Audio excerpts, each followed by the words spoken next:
actually hate to turn that beautiful song off, but let's get to business, right? And I want to congratulate you. You are with an incredible company, and I'm thrilled to be here with the men and the women who are really the heart and soul of one of the greatest, most admired, and most successful companies in the history of the world, frankly, the one and only McDonald's. I've gone there a couple of times.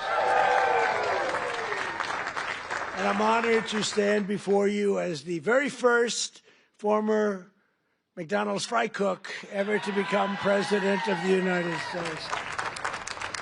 And I actually was there for about 30 minutes, and that was 30 minutes longer than Kamala was there, right? Despite her job at McDonald's, that didn't work out too well. And the person at McDonald's that informed us off the record that she never worked there, whoever you are, we appreciate that. That was very nice. But I want to thank, as you know, the famous Sundar and Sergey Brin. These are two guys that own and run a place called Google. They called me the following day after I did that McDonald's little skit, because it wasn't a commercial. You got it for nothing. It was a skit. And they told me that, and I didn't know them. I said, who are they? They own Google. I said, that's pretty good. That's not bad. And that it received more hits than anything else in the history of Google, and that records, it still stands. So congratulations on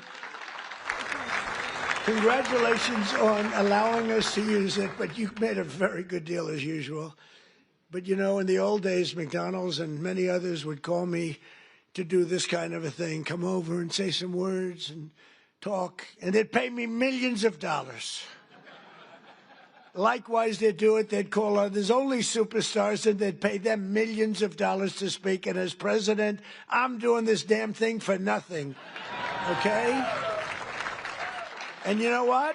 Because it's you, it's an honor to do it, and it's an honor to be here. Really, the job that McDonald's has done is incredible, and that you're doing. But as you may have heard, I'm also one of your all-time most loyal customers. I really am. Well, I think that's good. I'm pretty sure that's good. While other politicians fly around on campaign planes stocked with expensive catering, on Trump Force One, prior to ascending to Air Force One, which is quite a nice plane also, we served only McDonald's almost every time. On occasion, we couldn't find one, which is pretty hard to believe. We'd go another route. But we really did. You fed us very well, and I even got Bobby Kennedy to eat a Big Mac. And he told me he loved it. He didn't want that publicized. He told me he loved it. I thought it was great.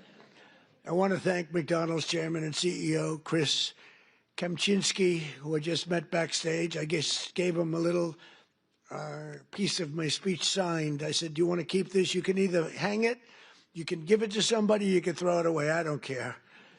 But I don't stay on the speech too long anyway, you know, so usually those speeches aren't too accurate, what I give.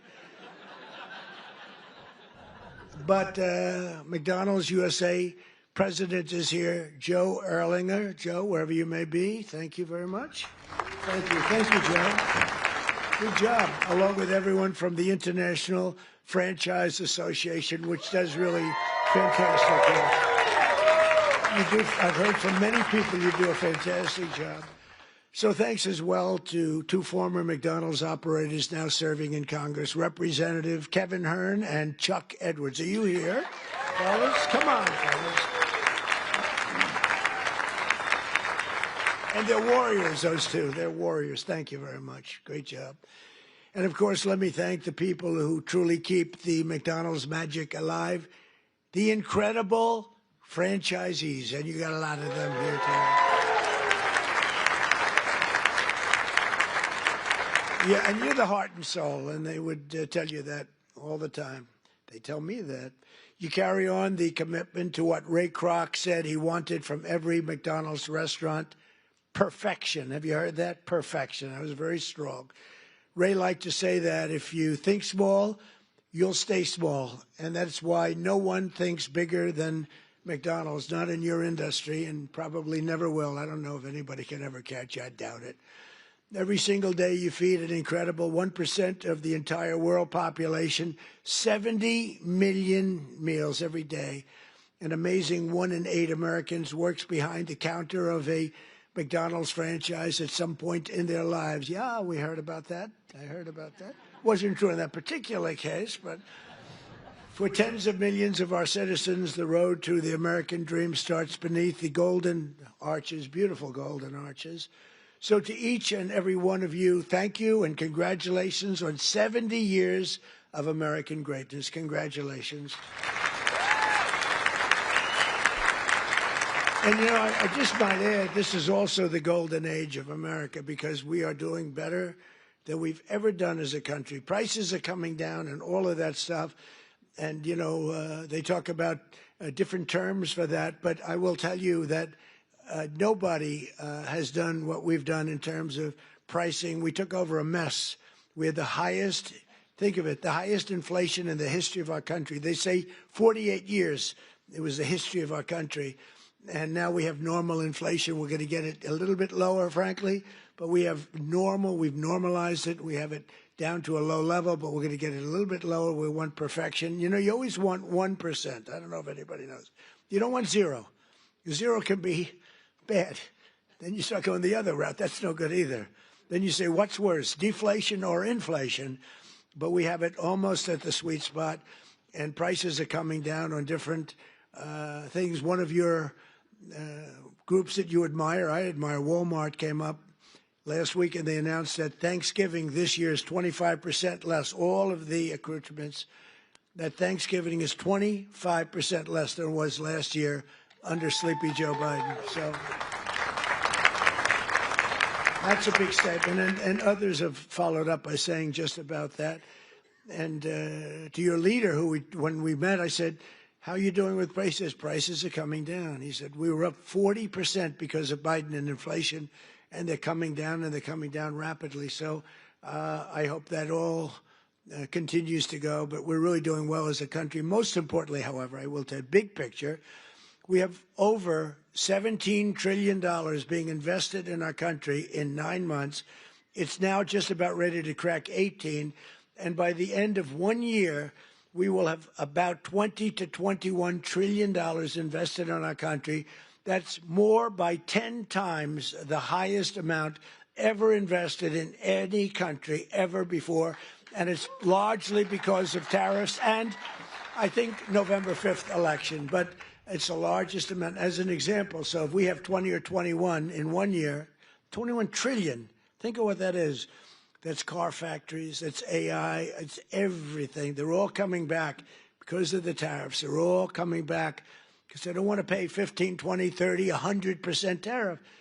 It wasn't that complicated. People are saying, you know, Trump was right. It really wasn't that complicated, but it's been amazing. As an example, if you take me at 20 for 1 year, Sleepy Joe Biden, you know what he was? Less than 1 for 4 years. And if they got elected, they would have been at -10 because people were moving out of the country in record numbers, and welfare and other charges were increasing at levels that nobody has ever seen before. So you would have had double and maybe 50%, maybe literally more than they've ever seen. Welfare was going up. Everything was going up. Government jobs were going up. Real jobs were going down. So you would have had that catastrophe, and on top of it, instead of 20 trillion coming in, you would have had 10 trillion leaving our country.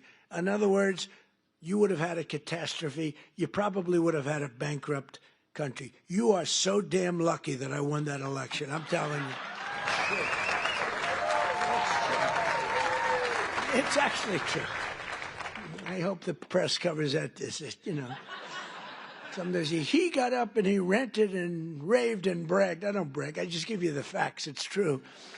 But those in this room know the people of our country better than anybody. And before the sun rises, you're up serving hot coffee to construction workers, nurses, and police officers on the way to the job. In the evening, you stand ready with the fast dinner and a smile for busy moms and their children as they race from school to soccer practice. Really is. It's Americana. And late at night, your lights are often the only ones still glowing when the long-haul trucker pulls up for a good meal and a best Coca-Cola in America. Best Coca-Cola. Whoa. And I'll bet they use real sugar in your Coca-Cola. You know, they didn't in the United States. I said to the head of Coca-Cola, you got to go to sugar. They do in other countries. And you know what? They went to sugar. Isn't that nice? I said, you got to go to sugar. Just like I said, why is the Gulf of Mexico called the Gulf of Mexico? I said, we're changing the name. And now it's the Gulf of America. It has nothing to do with McDonald's, but maybe it does.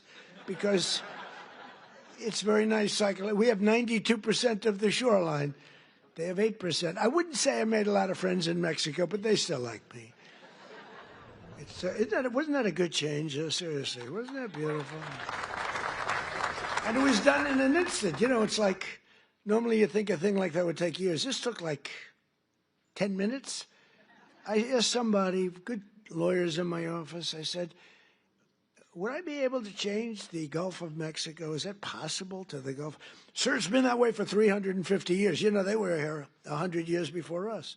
We're 250, they were 350. It's been called the Gulf of Mexico, sir, for 350 years. I said, that's not the question. Am I able to change it?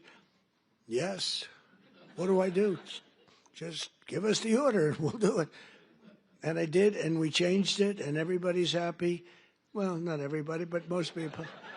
Most people are happy, but it's great prestige for our country. You know, it's tremendous prestige for our country. And that's good for McDonald's, and that's good for everybody else. As president, I want you to know that I'm fighting every day to support small businesses like yours and the citizens that we all serve. And together we're fighting for an economy where everyone can win, from the cashier starting her first job to a franchisee opening his first location to the young family in a drive-through line. I've been on that line many times. Actually, that line was incredible in the commercial, right? It wasn't a commercial. It was about, but they have the line. The people had no idea. So I made the French fries. The guy was really good. He had a great wrist. He was, sir. He was going like, sir. Yeah. It was not that easy. But I got it sort of finally. Not the greatest, but I get pouring it in. Asking him all sorts of stupid questions, but it was very interesting. Amazing. A little thing is not, it's a little complex, right? To father and son over there that own a lot. They're very rich people. But I'll tell you what, I asked, how many do you have? Sir, I have 59. I said, you're rich.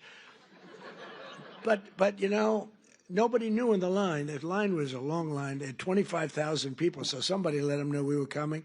It was toward the end of the campaign. And after I did the French fries and did some other things, I then stood at the window. And the people would drive up, a little bored in all fairness. You know, it is, I mean, they're waiting for a hamburger, okay? So they'd drive up like this. They'd look over. Whoa! Every one of them. And it was fascinating. Every one of them, they would, it was, the response was incredible. Almost like I knew I was going to win when I saw that. I know, because the response was love. It was great. They had a good time, but we did, I think, 12 people. Every one of them had the same response. They drive up, they this, they get that, getting a little cash ready, and they look over, and it was, some did a double take. Some went like that. Whoa. But it was sort of an amazing moment. You know, I did a garbage truck also, right? And everybody, and I thought, when I spoke with Sergey and Sundar, I said, yeah, but the garbage truck was equal, wasn't it? They said, not even a contest. The garbage truck was great, not even a contest to McDonald's. And that's because we had the power of McDonald's. I mean, it was an amazing thing. I thought the garbage truck would have won. And they said it was good, but it wasn't even close. So that's a tribute to what you've built, really. It really is a tribute to what you built. But there's still a lot of work to do, and we're making tremendous progress. 1.9 million more American-born workers are employed today than when I took office. Think of that. 1.9 million more today than, and these are American-born workers. Nobody thought that was possible. And we have the strongest borders in the history of our country. Nobody comes in unless they come in legally. You see the numbers. Everyone thinks it's impossible. A year ago, millions of people were storming our borders. Today, they only come in if they come in legally. And wages for hourly workers are rising at the fastest pace in 60 years. And sometimes you might say, was that good or bad? It's great for you. The minimum wage thing you'll have to be talking about. You're going to have to fight. We were talking about California, Gavin Newsom from California. And I knew he's laying siege on the minimum wage. And you people probably know, because that's a very complex subject, and you people probably know better than anybody the impact one way or the other, good or bad. And you're going to let your local congressmen, your senators know about it. But in 9 months, we've lifted over 600,000 Americans off a food stamp, and that's a record. And it's because we really have a strong economy. I mean, we're building thousands and thousands of factories all over this country. Wait till they open up. You're going to see something like I think we've never seen before. You know, we lost our auto industry. 54% of our auto industry left for other places over the years. And I think we're going to get it more than all back. They're coming in from Mexico, from Canada, from Germany. They're coming in from Japan. We made a deal with Japan, $650 billion. We never got anything. We made a deal with the European Union, $950 billion, and they have to buy our oil and gas and many other things. And I want to say it's good for everybody, all that. We made a deal recently with China, where they buy our soybeans, but it's hundreds of billions of dollars. And it's incredible what's taken place in our country. The world was laughing at us like we were stupid people. They're not laughing anymore. They don't laugh at us anymore. They respect us now again, and that's what we want. We want to be liked. We want to be respected, much more so than being liked. And, you know, in a certain way, they like us better now, too. They respect us, but they like us better now because the world was ripping off our country. Not sustainable, not even sustainable. China was making $722 billion. Think of that. Not million. 722 million's a lot, isn't it? $722 billion. They built their military with the money that we gave them over the years. And in my first term, we had a great first term. The most successful economy we've ever had in my first term. This is going to blow it away. This is blowing it away, to be honest with you. It blows everything away. There's never been a time like this, and you're going to see the results, you know, pretty quickly. But in stark contrast to the previous administration, 100% of all new jobs created in America under my administration have been created in the private sector. Because, you know, we are trimming out government jobs. You can't have, you know, what they do is they give you phony job numbers in a lot of ways. But they'd hire 100,000 people, and all of a sudden it looks like they're doing well. They're not doing well, because those are jobs that they hurt our country. If those jobs can be in the private sector, paying taxes and all the other things, it's a big 100% of the jobs that we put in have been, think of that, are in the private, come from the private sector. In my first term, we built the greatest economy in the history of the world, and now we're doing it again. But this time it really is, as I said, much stronger, much better. I think it's going to be something that nobody has ever seen before. My pledge to every family and every small business is that I will not rest until you are richer, stronger, more successful, happier, till you've gotten a piece of the American dream. Some of you in this room have really gotten a piece of it because you made a great decision to go with a great company years ago. And it's really pretty amazing. That begins with making America. We have to do, the word is affordable, and affordable should be our word, not theirs, because the Democrats got up and talked affordability, and they don't say that they had the worst inflation in history, the highest energy prices in history. Everything was the worst. What they're great at is lying. They say affordability. This stuff was all much more expensive. We have a couple of items like coffee, which is a little high. We're going to get that down. You saw that today. The coffee comes down. Remember when I first took over? Eggs. My third day in office, I have a news conference, and the fake news media was screaming at me, Mr. Congressman, about eggs. Remember that? I'm standing there very innocent. Oh, hello. Do you have any questions? What about eggs? What about them? They're up 4 times. I said, look, I just got here. I'm sorry. And Brooke Rollins and Department of Agriculture did a phenomenal job. And they said, don't order eggs for Easter because you won't be able to get them. And they said, we have a big Easter egg hunt at the White House. It's sort of a thing that has gone on for 100 years. They said, could you order plastic eggs? I said, I'm not ordering plastic eggs. We're going to have eggs down by that time. And by the time we got to Easter, the price of eggs had fallen precipitously. We had all the eggs in this country you want. And we know what we're doing. I mean, we know what we're doing. We rebuilt our military. We have the greatest military anywhere in the world. We make the greatest military equipment anywhere in the world. And everybody knows it. And everybody knows it. And you saw that with the way we took out the nuclear capability of Iran with those gorgeous B-2 bombers. They flew in there. And they wiped it. And the word was obliterated. Remember when CNN said, well, it might not have been obliteration. Think of the pilots. They go in there. They're under fire. I was watching this from the Situation Room. And you get to see things in situations that you wouldn't believe. And they said, sir, they have entered Iran airspace. All of a sudden, you see much faster. Then you see him going down at the whole thing was crazy. I actually said, do people really want to do that for a living? They're waiting for him, but the equipment is so good. The B-2 bomber, stealth. They never saw them. They never saw them. I mean, it's the most amazing thing. And I honored the pilots at the White House. I had them brought in, along with mechanics and a lot of other people. We brought them to the White House to give a little celebration because they flew 37 hours flawlessly. Now compare that to the Jimmy Carter Iran situation with the helicopters crashing and the this and the, oh, what a horror, and the hostages. And I said, we can't let that happen, but we have a great team. General Raisin Kane is unbelievable. The whole group is unbelievable. And they went in, and I brought them into the White House, and I brought them then into the Oval Office, the pilots, and we met them, all handsome. They look like Tom Cruise. They really do. I don't want to be a wise guy and say, but taller. I'm not going to say that. No, they're perfect specimens. I mean, these guys are like for a movie. I could take everyone, put them in a movie. And I said to him, so what's the story with that raid? Did you expect, because you remember I pulled it back? Because I saw reporting that we're going to be leaving at a certain time.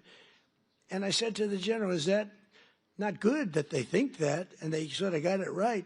They saw a lot of activity. Actually, you know why? They saw one of the things. They saw a lot of unbelievable activity going on at the McDonald's next to the base where they take off. The McDonald's was doing 5 times. They were going crazy. So they say, there's something going on over there. The biggest activity that McDonald's had ever had. And it was a nice story, how well it's doing. But that was not a good story for us. So I canceled it and then I announced we're canceling it. And the pilots said they were devastated. Then I put it back in the exact same time because that was the only time they weren't thinking would happen. And we left exactly in time, but that was after canceling it 2 days before. And then we put it right back in the exact same slot. And we had identical planes, B-2s, flying four of them, flying into Guam. And they thought that was the attack team. And they were watching those planes in Guam, going to Guam, and that was not the planes that we had. But think of it, they flew both ways 37 hours without a sputtering of a bad engine, without any problem. But they got in, and they said they have entered Iran airspace, and the enemy's waiting for them.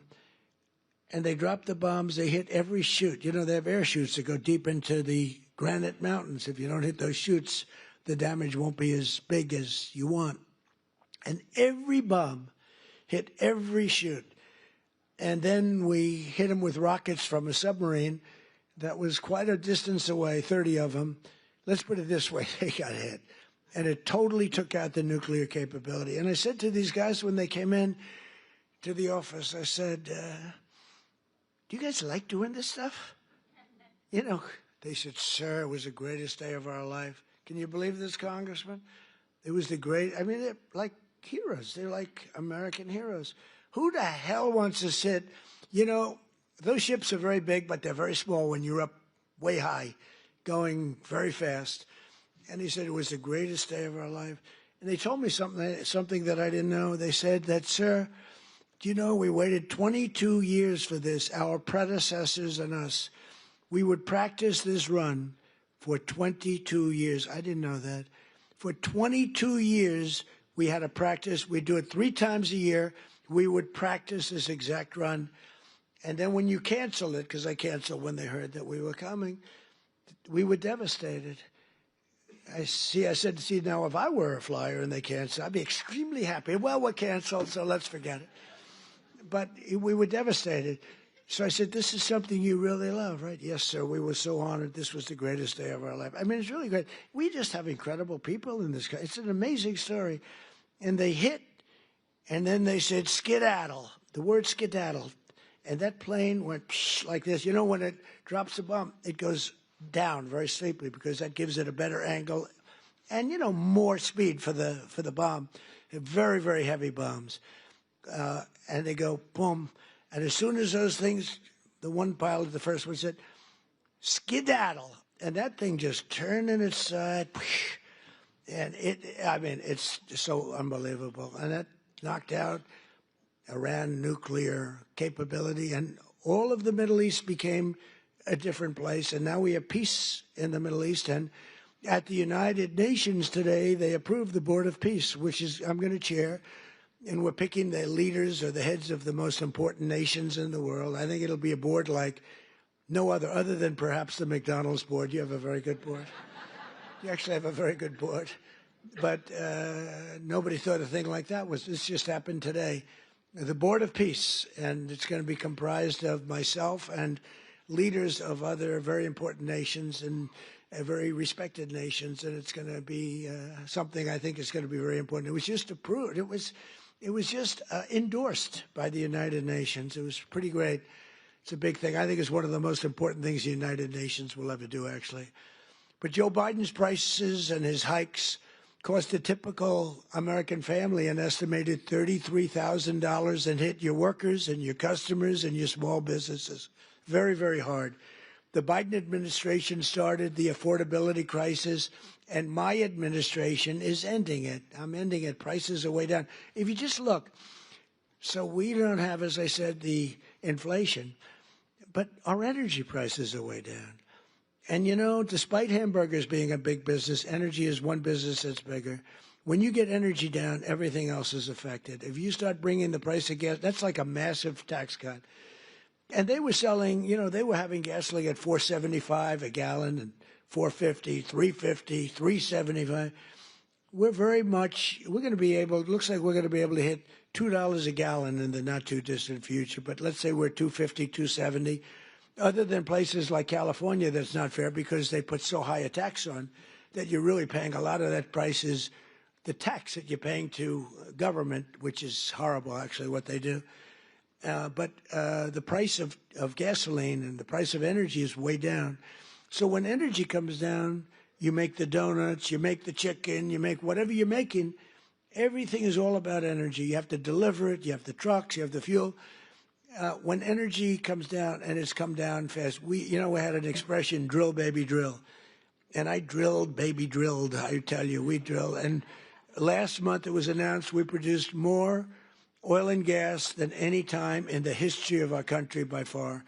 And when you do that, everything comes down. You don't even have to look at the numbers. And it's all beautifully coming down. And as per your chief executive and your chairman and everybody else, they tell me the prices at McDonald's are coming down. It's moving down.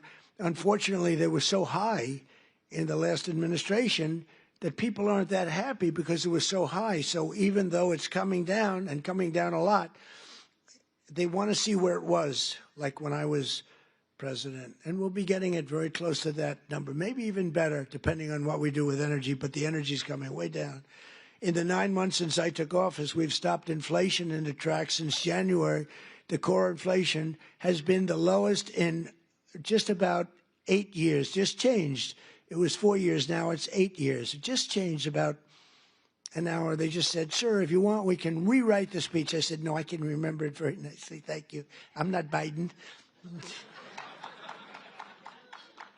In the past 6 months, the price of breakfast items has fallen 14%. Bread prices are down. Dairy prices are down. The price of eggs has declined 86% since March, and much more than that since when I took over. Because when I took over, it was an egg crisis, as we said. And I want to give a very special thanks to McDonald's for slashing prices for your most popular items, bringing back extra value meals, and I hear you're recommitting to the affordable options of Americans that we really know and love, all of the items that we love. And I hear that McDonald's is playing a very big role in that. We're getting prices down for this country, and there's no better leader or advocate than McDonald's. And I believe the next time maybe I'll have to be back here again next year if you get them down enough, okay? That's all you have to do for me is get them down enough. We'll come back. We'll come back, Mr. Chairman.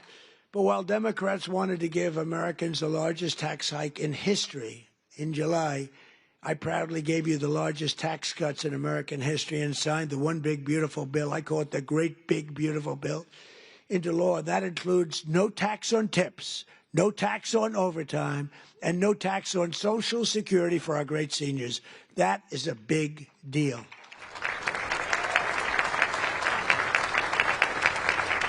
So the great big beautiful bill is the biggest piece of legislation ever passed in our country's history. It gives expensing to you as owners, where you do something, you could expense it, you can take it off in 1 year instead of 38 or 40 years. It gives you so many things. And I'm not giving it to you, I'm giving it to the people that you're hiring, because I'm giving it for jobs. You're going to expand, you're going to do tremendously. You spend money and you can write it off quickly as opposed to over a period of many, many years. The typical waiter, waitress, or police officer will take home roughly $2,000 extra each year because of just what we've done on taxes. And the tax cut bill, and I call it the tax cut bill, is also a big boost to small businesses like yours. It includes permanent expensing. And again, the biggest thing I did in my first tax cut bill, and this also expanded and extended that, was the expensing, the 100% expensing. But now we have the expensing for a 10-year period, so for 10 years. And frankly, I sort of said, let's make it 2 years because, you know, I want the results to be immediate. 10 years, they can take their time. I had a lot of pushback, including from these guys. They said, no, the right thing. It might have been good for us politically, but it's better what we did ultimately for the country. So we have 10-year full expensing. Nobody thought that was possible to get. We also expanded tax relief for all franchisees and made the pass-through deduction permanent. It's now permanent. And very importantly, under our tax cut bill, we virtually eliminated the unfair estate tax or death tax, so you can keep your family business in the family, your children, if you love your children. If you leave your beautiful place to your children, you won't have estate tax, small business. Now, if you don't love your children, you don't really care what I'm saying right now. I've only had 2 or 3 people over the years that say, I take a vote. Does anybody in this room dislike their children where you're not leaving it to your children? And, you know, it's always blank, blank, blank. Then all of a sudden, one guy about 6 rows back, okay. And I thought he was kidding. I said, oh, that's so funny. I'm not kidding. My kid is no good. I'm not. And I said, this is amazing. So he's not so happy with this, but it's all right. But think of it, you know, farmers especially, where they'd have a farm. And, you know, the expression, the land rich, cash poor a little bit. But they have a great, wonderful thing and a way of life that they wouldn't change with anybody, not even a franchisee, right? They don't want a McDonald's. If they have a farm, they love their farm, just like you love what you're doing. But the farmers were dying, leaving their farm to their children. The value of the farm was high. They'd go out. They'd have a tremendous estate tax or death tax. And it would so much. I mean, the percentage is crazy how high. They'd end up losing the farm in bankruptcy. They'd go out and borrow all this money to pay the tax, the estate tax. They'd put a mortgage on the farm, and they'd end up losing the farm. Many of them committed suicide. They would commit suicide. It was such a horrible thing that was happening. And we've ended, think of that, the death tax, the estate tax on the small businesses. So I hope you're around for a long time. You don't have to think about it. but it's a great thing for your family, and it's, a great thing for longevity. You treat your franchise just like a farmer treats his farm. You love it. You're there early, you're cleaning it, little touch of paint here or there. There's a little spot on the ceiling, drives you crazy, right? It's, it's love. It's love for what you do. It's amazing the job you do, too. I see it. I've been in plenty of McDonald's that clean beautifully.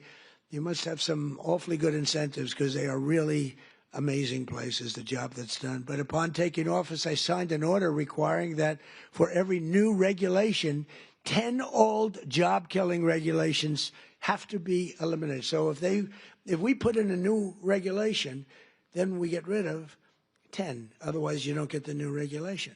And, we got rid of the drip, drip water. We call it the drip, drip, where drip drips out of the sink. States with tremendous water, so much water, they have nothing but problems getting rid. They had restrictions on water. It comes down from heaven, right? They had restrictions on water. So you want to wash your hands, or like me, I want to wash my hair. I lather up. Then I turn that, and there's no water. The water's drip.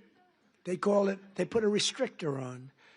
I won't mention the third item in the bathroom because I always get criticized. I used to mention that, but I don't mention it anymore because you know what I think you do. If you don't know what I'm talking about, then you shouldn't be owning a McDonald's franchise.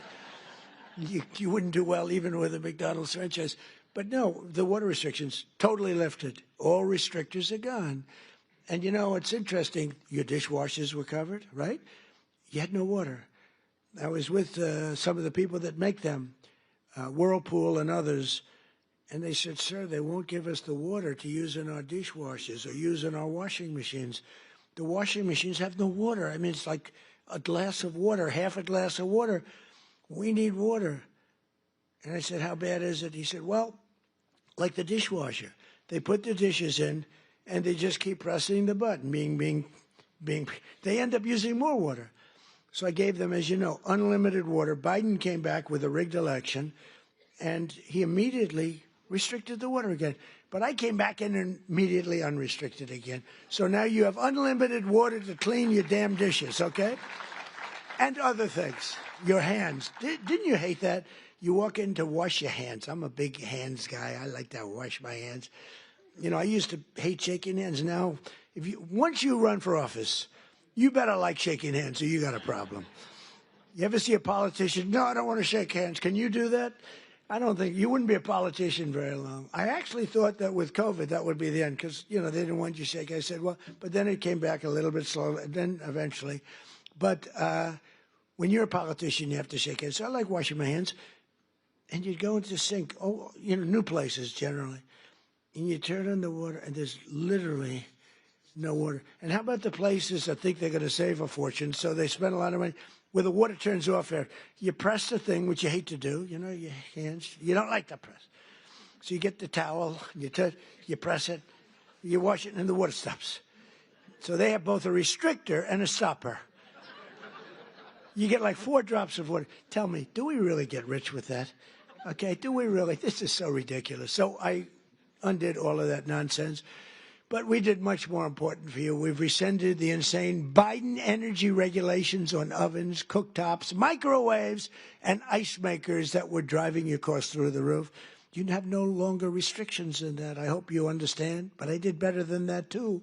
In terms of slashing, we slashed more than $1 trillion worth of regulations, burdens on the U.S. economy, in particular on businesses and people that employ people. Combining our regulatory and tax cuts, we've reduced the effective burden on franchisees by more than 37%. You're so freaking lucky. You are so lucky. These guys are so loaded, they probably don't even know what I did for them. They make so much money, they say, yeah, it's peanuts, 37%. Let me tell you, you should have suffered a little while through Kamala. The good news is she had no clue. You just wonder, I want to give an IQ test to Kamala and Biden. Who do you think wins? But they were destroying your businesses. But I have better than that, though. As you know, in my first time, I also stopped a mortal threat to the franchise business model by terminating Obama's infamous joint employer rule. Joint employer. In other words, you were screwed. You would have been mortally wounded, perhaps. I said to a couple of the people, what would have happened if that? Sir, please, I'd rather not talk about it. They don't want to talk about it. I ended it. You got lucky on that one, let me tell you, because I said, really, I asked one of my guys, because when I was coming over, I saw that in the speech. I said, what does that mean? He said, that would have been death to businesses like yours and others. It was just, these people don't care. They didn't care. But I ended it, and I think that's one of the biggest things that you'll ever have done for yourselves. I think that's the biggest thing that can ever be done for you. We mentioned all these different items, but that's the biggest by far for you. As long as I'm president, I'll always defend your right to run your own small business and do it well. And some of your small businesses have become very large business. One of the franchise owners here today is Carlos Matios Sr., who escaped communist Cuba when he was just 6 years old. In America, Carlos took jobs as newspaper delivery boy, a factory worker, and eventually became a New Jersey police officer. Then, in 1998, Carlos switched careers and moved to Virginia, where he took over his first McDonald's. Where's Carlos? Is he around here? Let me see. Come on, stand up. Stand up, and your son too. Stand up, your son. Good looking son. I met him backstage. He had a knack for turning around poorly performing restaurants, and today his family owns nearly 60 McDonald's all along the East Coast, including at the Pentagon, where I've ordered numerous Big Macs. Right? In fact, he served when the great football team came in. They served McDonald's, and you'd have these guys walking out, the biggest human beings I've ever seen. They were the national champs, right? Remember the team? Who was the team? Remember the team? He said Clemson, that's right. And these guys, I don't know, they were, like 6'6". What do you weigh? Sir, I weigh 392. I said, but you reported it much. I said, yeah, that's what they say. But and he'd have like 12, just each. And I thought he was bringing them back to the rest of the team. I said, that's nice, but maybe the team wants them. No, this is what I said, are you going to eat all of them? Yes, sir. He didn't even know what I was talking about. But you served it, and you did a great job. In 2019, when we hosted that great Clemson Tigers at the White House, I literally brought dozens of quarter pounders from McDonald's. We bought the whole thing. We bought the quarter pound. We bought actually just about it. Well, he really had no choice because he just took everything he had in the whole restaurant. We got whatever the hell, probably whatever didn't sell, we got, right? But Carlos is here with Carlos Jr., his son, who started as a cashier and now runs dozens of the restaurants. Congratulations, fellas. What a great family. Congratulations. So in conclusion here tonight, carry on and really just keep going and inspiring that legacy and that pride that you have at really beyond almost all else. It was excellence in service, stretching back more than 7 decades to when 2 hardworking brothers with a hamburger stand in California partnered with a hard-driving entrepreneur from Illinois to revolutionize the restaurant business forever, like nobody had ever seen. Because of men and women like those in this room who have pride in your souls, love in your hearts, and ketchup in your veins. Did you ever hear that one? 70 years later, McDonald's is the #1 fast food restaurant in the entire world, and honestly, it's not even close. What a job you've done. And it still is really growing stronger with 900 new restaurants planned in the United States in the next 2 years alone. And I think with the great, big, beautiful bill, you might even double that number. I can imagine you'll double that number. But it's amazing to watch you grow. You know, the big ones, they get a little slow, they get a little fat, they get a little sloppy. This is a company that's gone just the opposite. You've gotten more and more competitive. I look at your numbers. You've gotten more and more competitive over the years, over the generations. Your spirit, generosity, and devotion to your communities has really made McDonald's a symbol of American values, aspiration, and success that's recognized all over the world. You are recognized all over the world, something that, and there's a lot of great I mean, compared to the total, not so many, but there's a lot of great leaders, great companies. But I think more than anybody, McDonald's is recognized all over the world and as widely as, frankly, the stars and stripes themselves. And everywhere there's a McDonald's, we see stars and stripes. Everywhere the American flag flies, you'll find the golden arches, and there you'll find good people doing honest, beautiful, hard work, and happy families sitting down to a really great meal. Because no matter who you are, everyone loves something at McDonald's. There's always something to have. I like the fish. I like it. You could do a little bit more tartar sauce, though, please. Seriously. I hate when I say, do you have any tartar sauce? Do you understand that? Yes, he understands that. Together with hardworking Americans like you, we're going to pioneer new heights of prosperity. We are doing better as a country right now, and people are seeing it. The Wall Street guys know it. The stock market hit its all-time high 48 times in a row in 9 months, 48 times during the 9-month period. And we're hitting the highest stock market we've ever had in history. All markets, all three, all markets, every one of them has hit all brand new highs. It's a good time to be making this speech, because when you make one of these speeches, if you're doing lousy, it's not good. And you know, the stock market, you can say what you want, but it's a hell of an indicator. It's really a hell of an indicator. And your stock is doing phenomenally.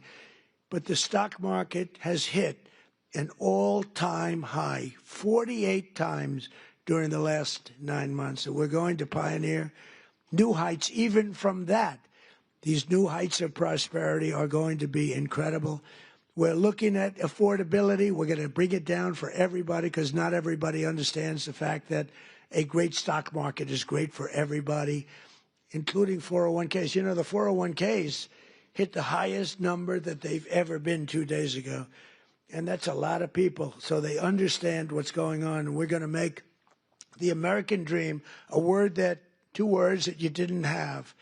You didn't have those 2 words. Remember when Biden said, it's all about 3 words, the American dream. You don't want to ever get in that situation. Remember that? That was not good. It's all about 3 words, American dream. But possible, and you're going to make it really possible for millions and millions of people. And you have an administration that's got your back. You don't have an administration that wants to put you out of business, that wants to take away your water, that wants to have you not use a microwave oven, that wants to do all these horrible things that are going to destroy you. They were looking to destroy you and other businesses too. So together we're going to make America richer, stronger, prouder, and happier than ever before. And you people can be very, very proud of the job you've done. You're respected all over the world, and it's an honor to be with McDonald's. Thank you very much, everybody. Thank you. Thank you.